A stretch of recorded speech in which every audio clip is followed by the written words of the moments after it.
Magandang araw po mga kapatid. Another day, another vlog na naman po.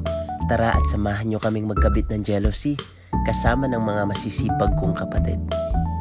Pagbabataris po ang tawag dito. Ang lahat kami ay sama-sama at tulong-tulong sa isang gawain. Medyo mahabang jealousy nga ang nabili ng ka-Christian, kaya kailangan itong bawasan. Mabuti nga lang matatalino ang mga tao na ito. May maliit na tool na akala mo ballpen, yun ang ginagamit nilang panghiwa. Tapos, pupukpukin ito bigla para maputol. Pagkatapos ng maputol ito ni ka-Christian, ay iaabot niya ito kay Kapaeng para si Kapaeng ang maglalagay ng jealousy doon sa dapat paglagyan. Abay, busy din ang Kademas sa pagkakabit ng lalagyan ng jealousy. Hindi ko alam kung anong tawag dito. Baka jealousy holder? Ewan ko kung tama. So ayan nga, bawat isa ay may kanya-kanyang ginagawa.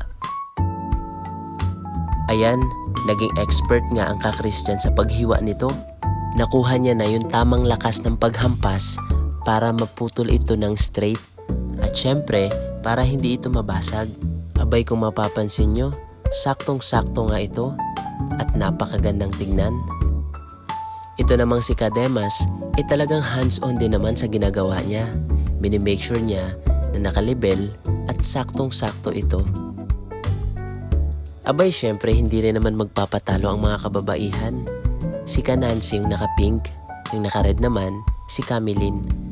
Sila ang naglilinis ng jealousy bago iabot kay ka-Christian. At talaga namang gumagawa din sila ng paraan para lalong mapagaan at mas mapabilis ang gawain.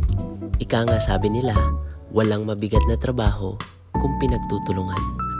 Marami pa nga ang mga gagawin dito sa kapilya. Pero ang pagkakabit ng jealousy, yun muna yung priority sa araw na ito. Tuloy-tuloy lang po mga kapatid. Malapit na pong matapos ang kapilya. Konting tiis pa po at maraming pagpapanata pa. Hindi na magtatagal. Dito na natin isasagawa ang ating pagsamba sa ating Panginoong Diyos. Alam ko, maging kayo, sobrang excited na rin. Baka sa mga puso at sa mga gawa natin na talagang gustong-gusto na nating matapos ang kapilya.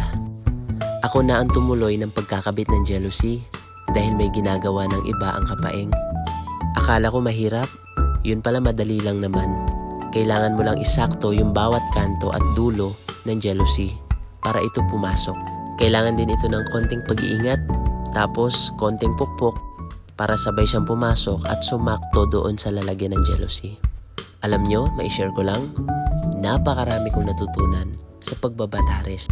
Dahil maraming gawain na talagang dito ko na lang din natutunan sa pagbabataris.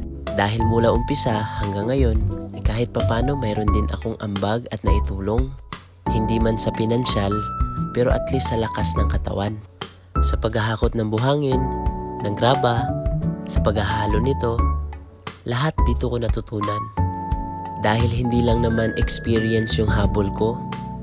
Sabi nga ng ka-Christian, dito ang biyaya. Sa ibang videos ko, makikita nyo yung mga kasamahan kong kadiwa. Sa ngayon, kami-kami lang muna. Dahil sila, pauwi pa lang galing ng Alaw, papunta dito sa San Miguel. Pero sa next videos, makikita nyo po sila. Tuloy-tuloy na rin nga po ang pagbabataris namin. Dahil ramdam na rin po namin na malapit na po talaga.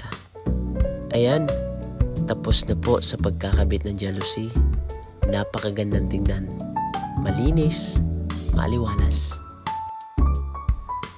Ayan, konting kwentuhan sa mga susunod na gagawin.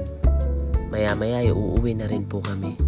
Ito pala ang view pag nasa labas ng kapilya. Abay, napakaganda na rin talagang tingnan.